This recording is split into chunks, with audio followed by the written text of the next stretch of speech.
Good evening and happy New Year to all those that are in attendance as well as watching online. I want to welcome us to our first City of Little Rock City Board of Directors meeting, January 4th, 2022. Madam Clerk, if you would, please call the roll. Director Miller.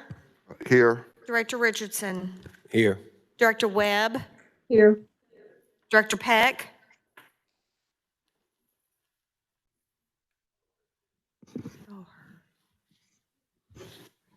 She hadn't unmuted herself. Okay, I see her. Okay. I'm here. Director Wright. Here. Director Wyrick. Present. Director Compuris. Director Phillips. Present. Director Adcock. Present. Vice Mayor Hines. Present. Mayor Scott. Present. Now I'll ask City Director Ken Richardson to please give our invocation. Thank you, Mayor. Could we all please bow our heads? Dear Heavenly Father, we thank you for all the blessings that you bestowed upon us. We say a special prayer for those who are suffering from this current pandemic. We pray that we bring some sense of normality back to their lives and help their families and those who are dealing with this terrible issue make the best choices and the best decisions to help protect them and our community. We also pray, Lord, for your guidance, your wisdom, your vision, that we discuss and make decisions that's going to be in the best interest of all our citizens of Little Rock and all parts of Little Rock. And with that, we pray that although we may differ on issues, we pray that those differences stay in this room on those particular issues and don't leave the room and develop into personal differences with each other. These things we say in God, peace and blessings. Amen. Amen. May we all please stand for a pledge of allegiance.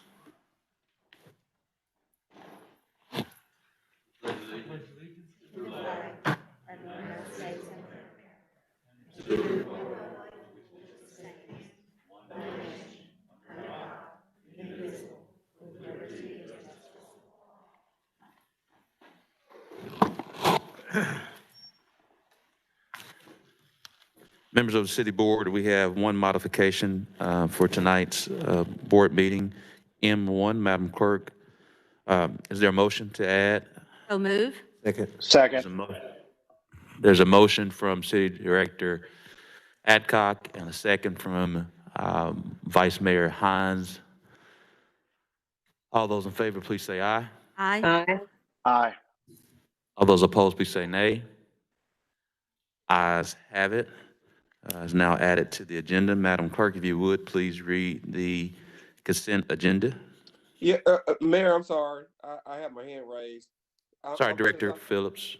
Yeah, sorry about that. Since I'm not there, I don't know what the modification is. Can someone tell me what the modification is? I do apologize. I thought that was, we'll get that to you.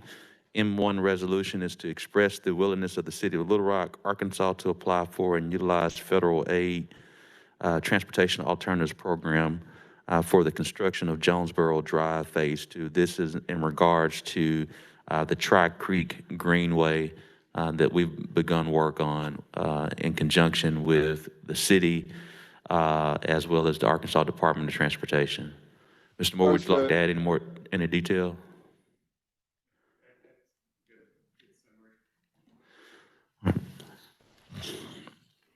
Madam Clerk, if you would, please read the consent agenda. And members of the board, this is on consent agenda 2. Correct, Madam Clerk? Right. A resolution authorizes the city manager to approve an increase to the professional engineering consultant services contract with FTN Associates LTD in an amount not to exceed $68,000 for the Yorkwood Neighborhood Drainage Improvement Project and for other purposes. This is a targeted community development project, and funding is from the American Rescue Plan Act. A resolution authorizes the city manager to enter into a professional engineering services contract with Hanson and McLaughlin Incorporated in amount not to exceed $52,000 for the design of the Rebsman Park Road and Midland Street drainage projects and for other purposes, funding from the American Rescue Plan Act. A resolution authorized the renewal of an interlocal agreement between the City of Little Rock, Arkansas and Faulkner County, Arkansas, which grants the Little Rock Ambulance Authority, doing business as Metropolitan Emergency Medical Services, an exclusive franchise to provide ambulance services to Faulkner County, Arkansas, and for the purposes, a resolution to express the willingness of the City of Little Rock, Arkansas to apply for and utilize federal aid transportation alternative program grant funds for the construction of Jonesboro Drive Trail Phase 2, and for the purposes, that concludes the consent agenda. Move for the adoption of consent agenda. Agenda resolutions. There's a motion from Director Richardson. Is there a second from Director Adcock? Right. Right. All those in favor, please say aye. Aye. Aye. All those opposed, please say nay. Ayes have it. I do see a question from Director Wyrick. Mayor, it's not a question. I'm pretty pumped about the fact that we're going to put some money into Yorkwood drainage. They've had an issue for a number of years behind their subdivision. And it's really a needed project. So I'm really excited about the fact that we're going to be able to help that neighborhood. They're not in Ward 7 anymore, but they're in good hands in Ward 2. So thank you, Board. Thank you, Director Wyrick. I know you've demonstrated a lot of leadership in this particular project over the years. This is good. This is good for Southwest Little Rock, and I know Director Richardson feels the same, as is now a part of Ward 2 in the redistricting. Thank you for your kind words, Director Roderick. I really appreciate that. All right. Seeing no other questions, we'll now move into citizens' communication.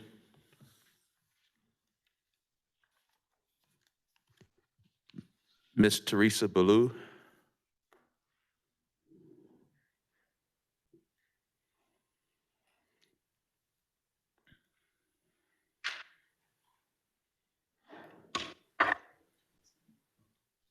Yes, hello. Hello, I'm Teresa Ballou. Will my time begin at what point? At the point when you said, hi, I'm Ms. Teresa Ballou. Thank you, Mayor.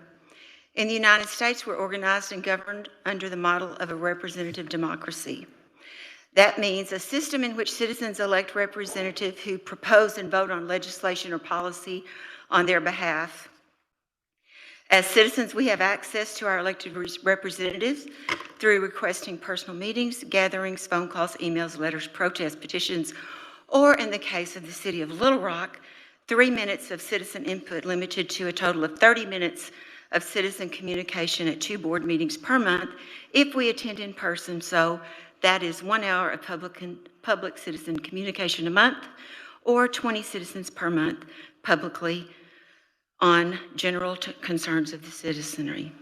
1 hour of citizen communication.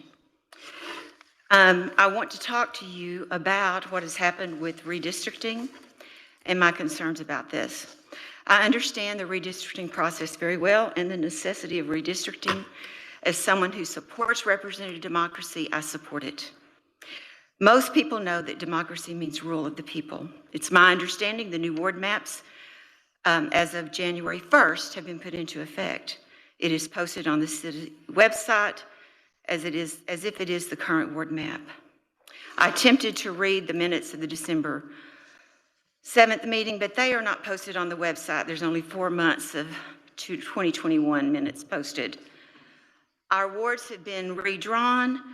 There are now citizens living in a ward where they did not have an opportunity to vote for their representative.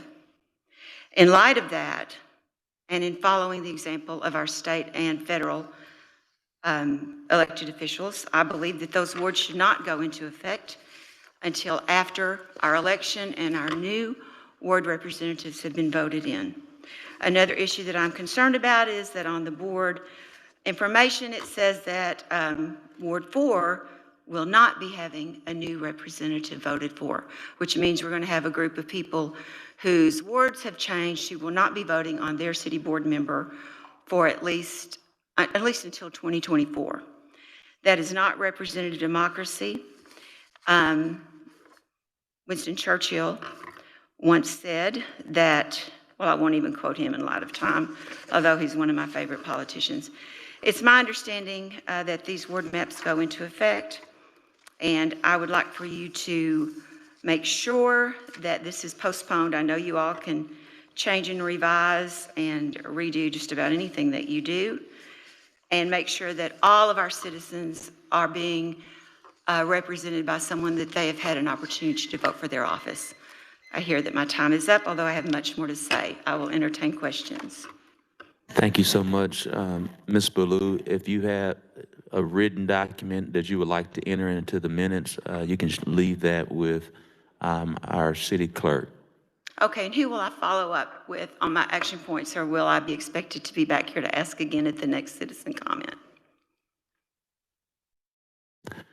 Citizen comment is to provide a comment for members of the city board. And who on the board will I follow up with about this? Oh, we will, we can schedule you a meeting with our city manager, Bruce Moore, in regards to the redistricting process, if you have any questions. All right, that'll be great. Thank you. Thank you.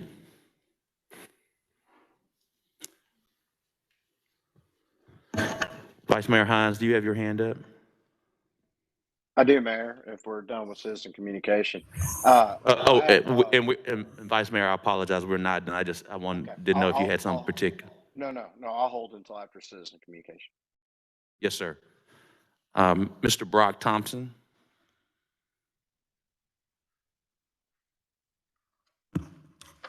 Hi. I was told at one point in time that you can be unhappy and say nothing, or you can start communicating. And I thought I'd come and just talk today. I understand I have 3 minutes.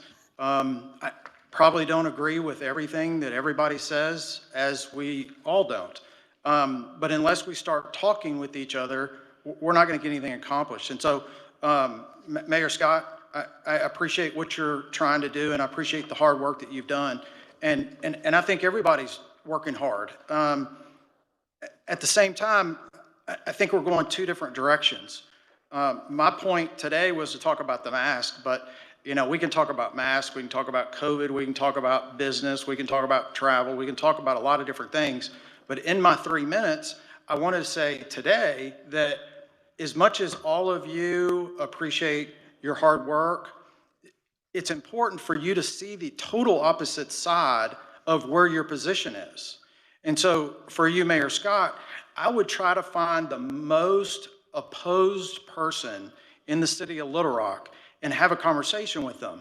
Because if we're not having those conversations with anybody that's on this board, we're not going to get anywhere. We're going to be polar opposite and nothing's going to happen. And us as citizens, I'm a small business owner, we're sick of it. We're tired of the status quo, pandemic or not pandemic. We think that there's still a lot that we can be doing. I mean, I had to wear a mask to get in this building, and this is my building. I pay for the building. I mean, I know, Mayor Scott, that your rule is to have masks on all city buildings, but I can't find that where it says that we have to mandate that. And that's a whole nother point. I appreciate, and you're trying to keep everybody healthy, and I so appreciate that. But there's a lot of stuff that we're having a hard time out here digging in, and I agree with Ms. Teresa. It doesn't make sense why somebody with all this changing of the wards, it wouldn't go into place immediately. It would go in place at the next time that you can vote. So again, just encouraged to try to find somebody that's polar different from your point of view and sit down and have a conversation with them. So that's all I have to say. I'll be back 2 weeks. Thank you so much, Mr. Thompson. Vice Mayor Hines. Thank you, Mayor. With the events over the last weekend, I had a question and I guess it would be for you and Bruce on how, I don't need particulars. I just know that we had the CNA evaluation of the police department, and there was a definite action item that the internal affairs department rolling up to the chief was not thought of as a good deal. And how will we be running our internal investigation, our administrative investigation into the chief? If it's not done by internal affairs, how are we handling that? Vice Mayor, we cannot discuss any topic of what you're referencing Mayor, per. that's not true. I'm not asking for details. I'm just asking how we're going to conduct our own internal investigation. I'm not asking for details of the investigation. I just want to know if our internal affairs is going to do it, and then who are they going to report to, because they can't investigate the chief that they report to. Vice Mayor, the City of Little Rock's police chief is on administrative leave. We have an acting chief of police. And so everything that it would normally be in that same process and chain of command. There's an acting chief of police. Thank you. Director Phillips. Thank you, Mayor. Excuse me. This is, I guess, for our city manager to put on the agenda in 2 weeks.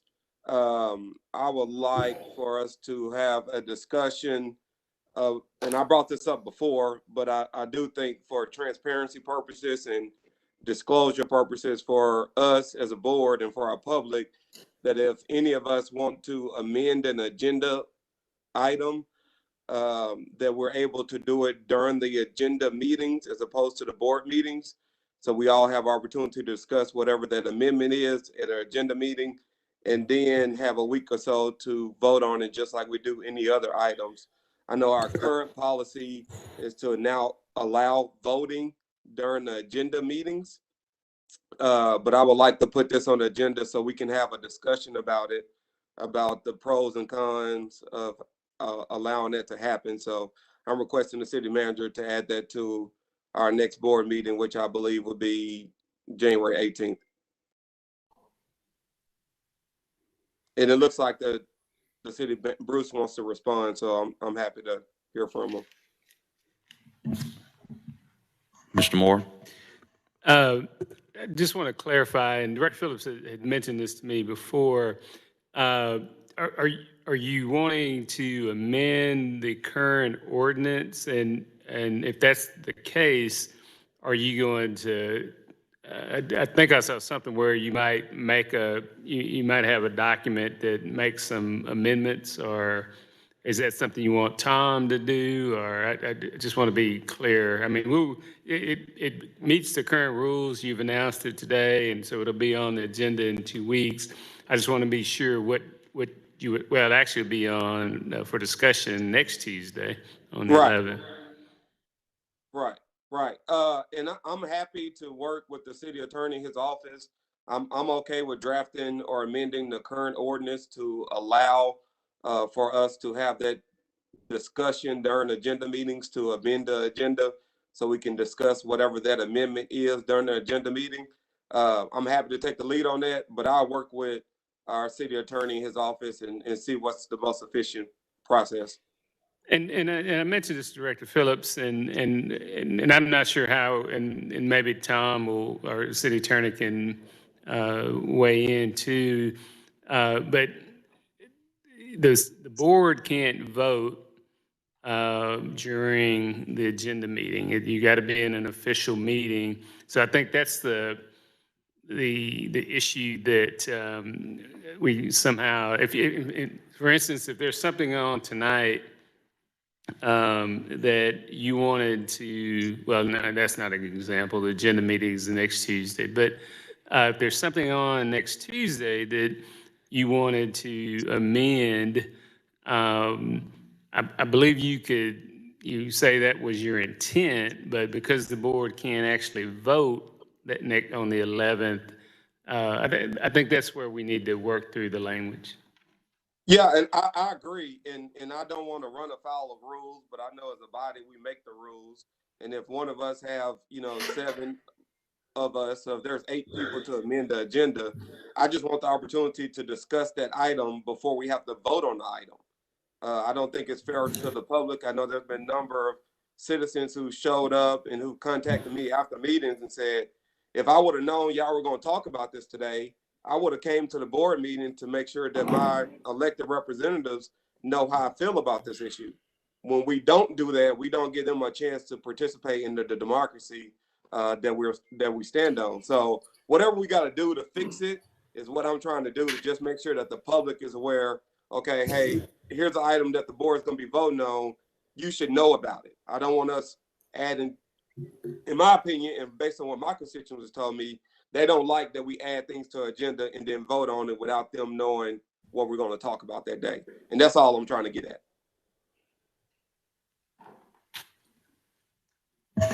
So I'll work with you and the city attorney and figure out what that actual language needs to be, but I would like for it to be on the agenda next week.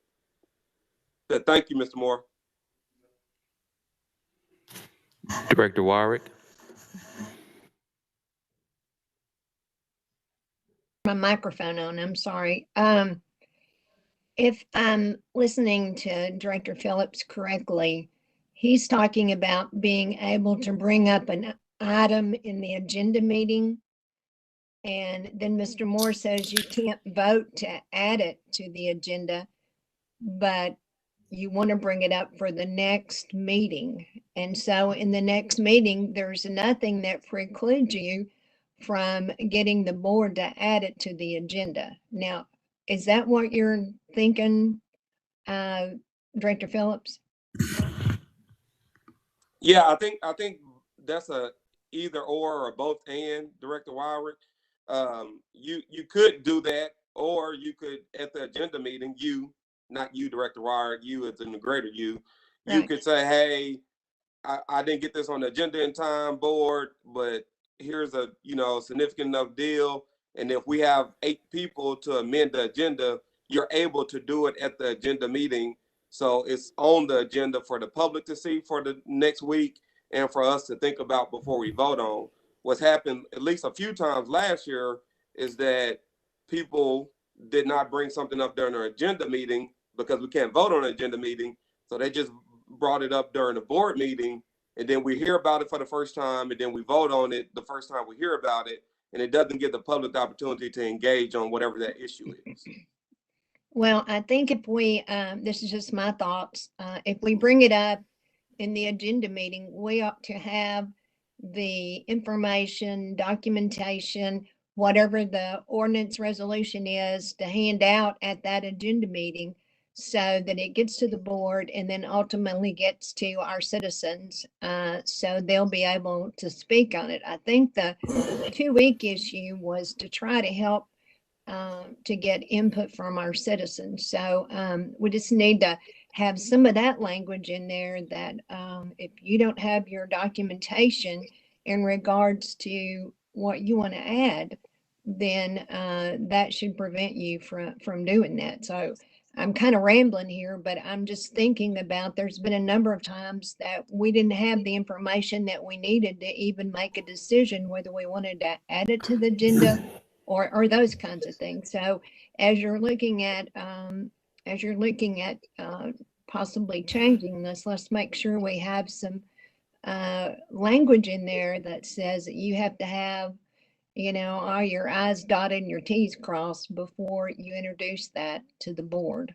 That's my concern. No, I absolutely agree with you, Director Wyrick, because that has happened before, and I've had people contact me saying, hey, I don't know what's going on. Yeah. I didn't know what y'all were talking about. I didn't know what y'all voted on. I don't know how this impacts me. And everything you mentioned, I think, addresses that issue. And if this is going to be on the agenda next week, we'll have a full discussion based on what Mr. Moore just told us. So all of us can kind of chime in on how we can tinker with this to make sure that we're being as transparent and accessible to the public as possible. Yeah, it doesn't do our folks any good if we're able to do this, but whenever they come to the board meeting to hear the discussion and for the board to vote, if they don't know what it is we're voting on. So absolutely.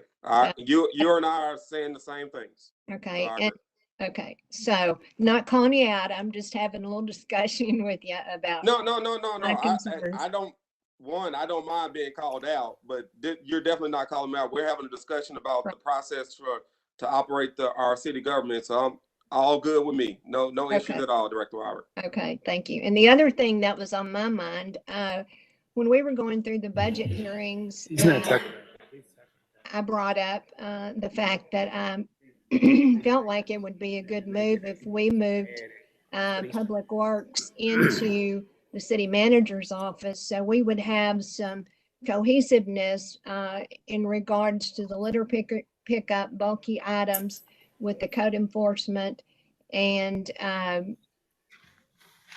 in that arena. And so I'm just curious to know, the mayor promised me that we'd have a discussion about that. We'd have John Honeywell come and visit with us about it. So Mayor, do you have a time frame for that? I don't want to let that slide. It's important to me. And I've talked to a number of the board members and I think they feel the same way. The other thing I brought up was doing away with that extra pickup fee.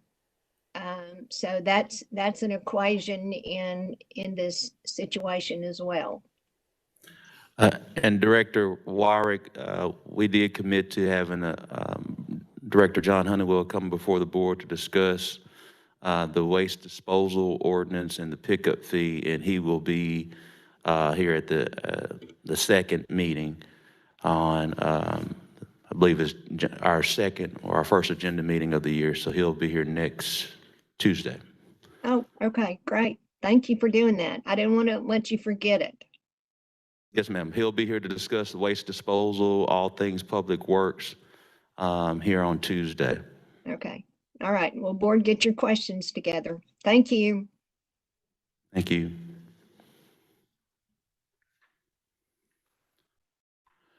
Director Miller. Thank you, Mayor. I had been asked by a number of residents in Ward 1 to just talk about the celebratory gunfire during New Year's Eve. And I told my constituents, my citizens, people that called, that I'd talk about it. I understand this is a problem not unique to Little Rock. I think you can Google any city in America of urban size, and you're going to have these issues as far as celebratory gunfire during New Year's Eve. It just seems as though, certainly in Ward 1, it's getting out of control. That's anecdotally, and I'm sure we can take a look from the trackers about how many gunshots are going off. The point that I said I would talk publicly about is at least just trying to have more of a campaign against celebratory gunfire, not discussion about it at New Year's Eve.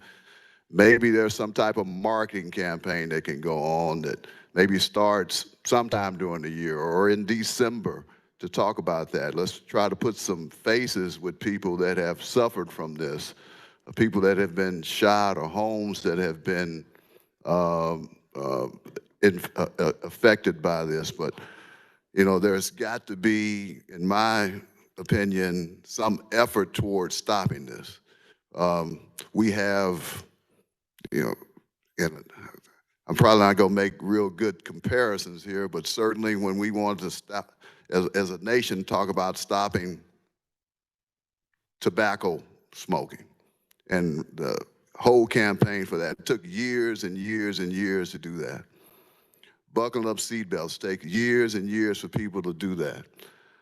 I'm just saying maybe Little Rock can start something that could spread across the nation, that we need to really think about how to market against celebratory gunfire during New Year's Eve. I think if we don't try to take some steps towards addressing that, it's just getting worse. And people are concerned about it. I'm concerned about it. I've never heard so much gunfire in my life at Ward 1. I mean, I've heard gunfire, obviously, during New Year's Eve, but it just seems to be getting worse. And I think if we don't at least try to do something, market, have some type of campaign. I don't know how you do it. There's smarter people in this room than me, and there are marketing agencies maybe that can do that, but at least we can try. And I think nationally it has to be done, but maybe we can be the spark in Little Rock to try to start some of those conversations. So maybe that's more of a statement. I wanted to get that out. My constituents wanted me to get that out and at least talk about it, to see what we can do. And again, it's nothing that's unique to Little Rock. I mean, it's people have gotten killed all over the country, have been wounded, property's been damaged. But aside what we're doing, and I know we do a lot, just maybe something more progressive as far as maybe a marketing campaign that starts sometime, if it's December or we start now, or just billboards or whatever we can do to try to address that. Yes, sir. I do agree with you. Both our police department and fire department do social media campaigns, but it needs to go a step further. Clearly, and I definitely agree with your idea. We'll work with our communications team to develop a marketing plan and get to work on that. So thank you so much for that idea. Director Peck?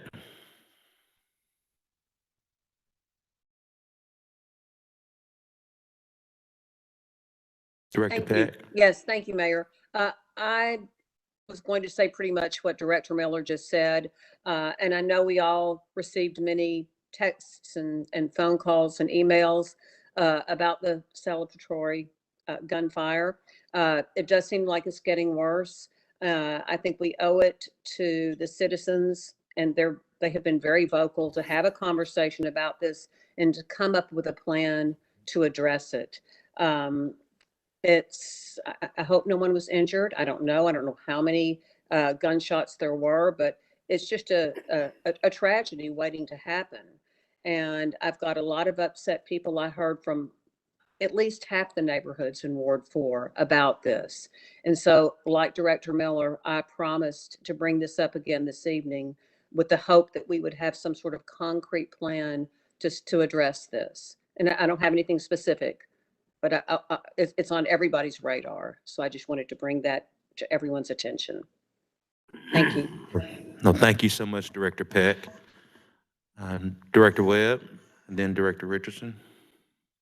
Thank you, Mayor Scott. And following in that vein, I would say that that there are cities who've had a lot more aggressive campaigns, and shortly before before New Year's, some of my constituents sent some of the material that other cities were using, and I think ours started. It was too little, too late, but I would suggest we don't have to reinvent the wheel, and we could look at some of these other cities, the campaigns they've done, and we could compare how their gunfire and fireworks have decreased since they've launched these campaigns.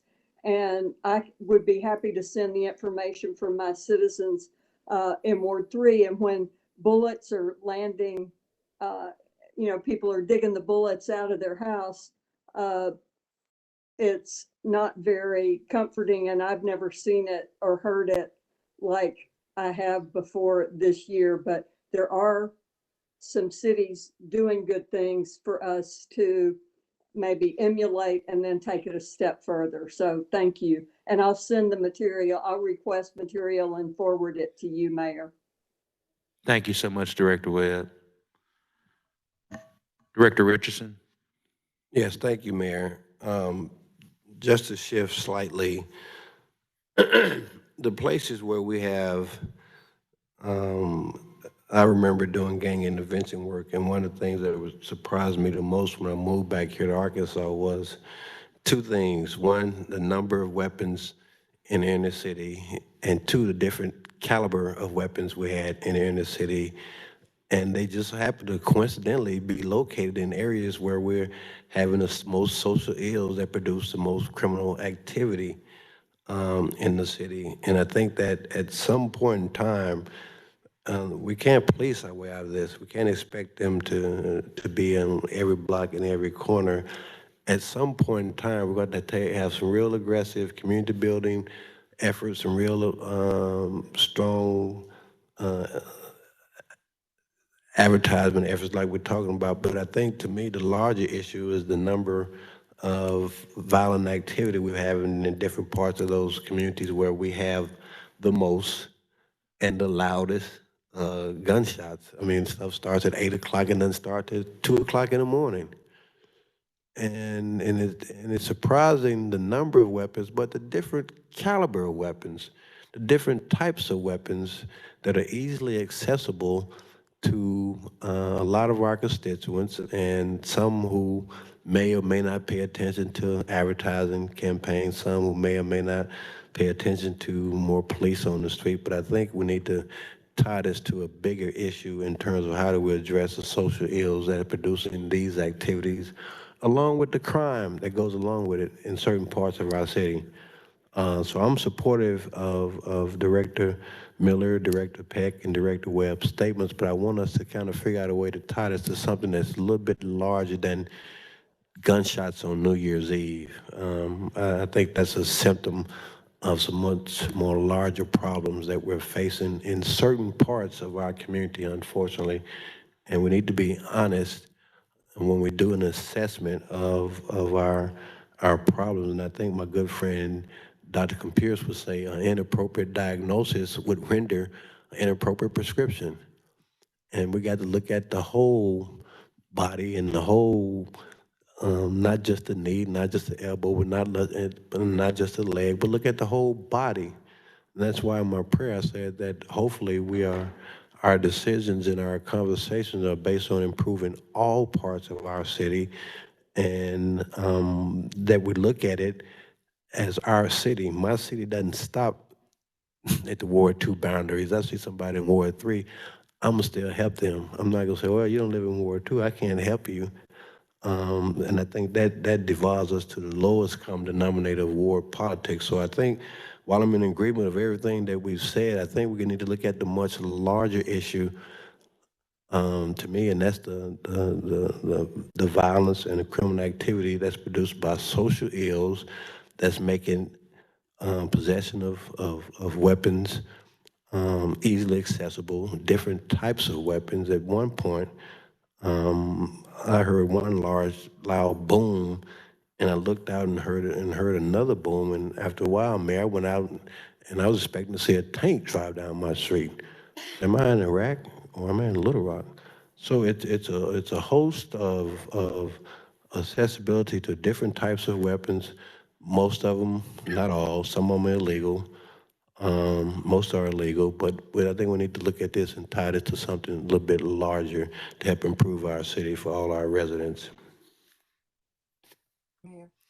And with that, Mayor, I move to adjourn. But before you, I know there's a motion, I haven't heard a second, but we do have two directors who want to speak. Sorry. Director Wyrick, and then Director Phillips. But your motion was heard on the floor and just awaits a second.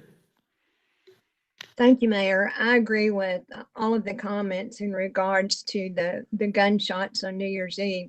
I live in the rural part of the city of Little Rock, and I heard more guns than I've ever heard in all the years that I have lived in this area. And I'm like Ken, I heard a boom, and I thought, what in the world is that? But I also heard the rat-a-tat-tat of what I think was semi-automatics.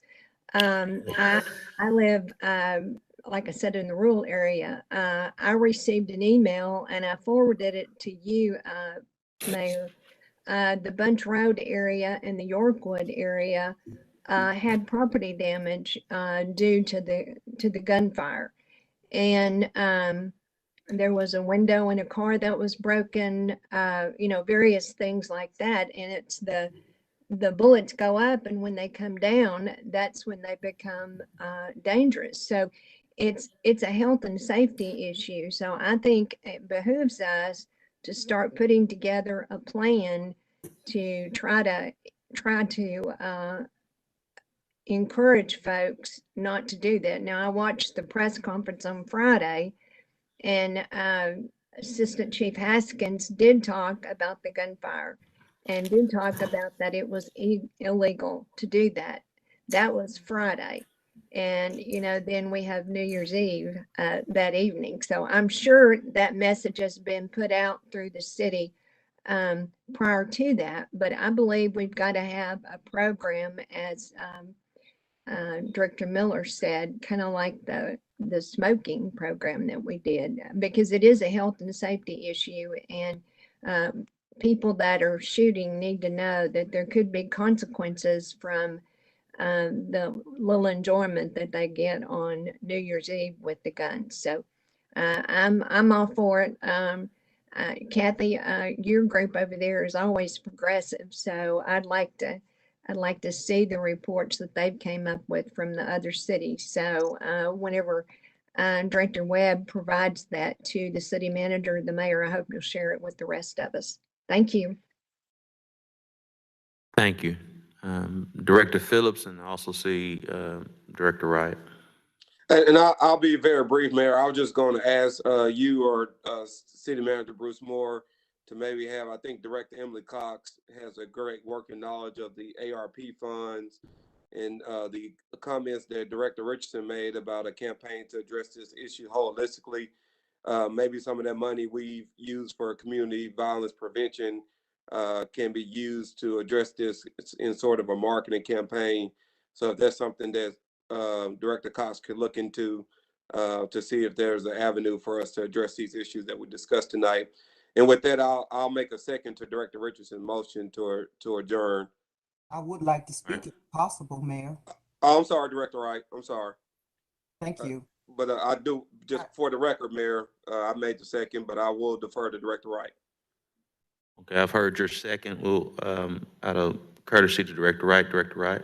Thank you. I just wanted to echo what my colleagues have said. I heard the boom as well, and I wasn't able to get to sleep until 2 o'clock in the morning because of automatic gunfire. And I could tell in the general vicinity of where it was coming from. And I've turned in complaints previously about this particular area and a particular house because the residents in that area have complained to me that they hear the gunshots all the time. So it's not something that's new. I've been getting these complaints, but New Year's Eve, I felt like I was in a war zone, that I felt like I had to get down on the floor and not sit by a window or anything to be for my own safety. So if I felt that way, I know many constituents felt that way. So I echo my constituents' concerns, and I'm looking for a solution. And I like the Director Phillips' recommendation of the use of the American Rescue Plan funds to try to develop something and related to a violence initiative on this thing, because it's gotten out of control. And Mayor, if at all possible, I feel like I need a shot spotter out here. It's just that bad. If the funds can be used for that purpose, I would like for those funds to be used for a shot spotter out here to aid the police in getting some of this under control. Yes, ma'am. Thank you so much. We've had a motion and a second to adjourn. All those in favor, please say aye. Aye. All those opposed, please say nay. Ayes have it. Meeting adjourned.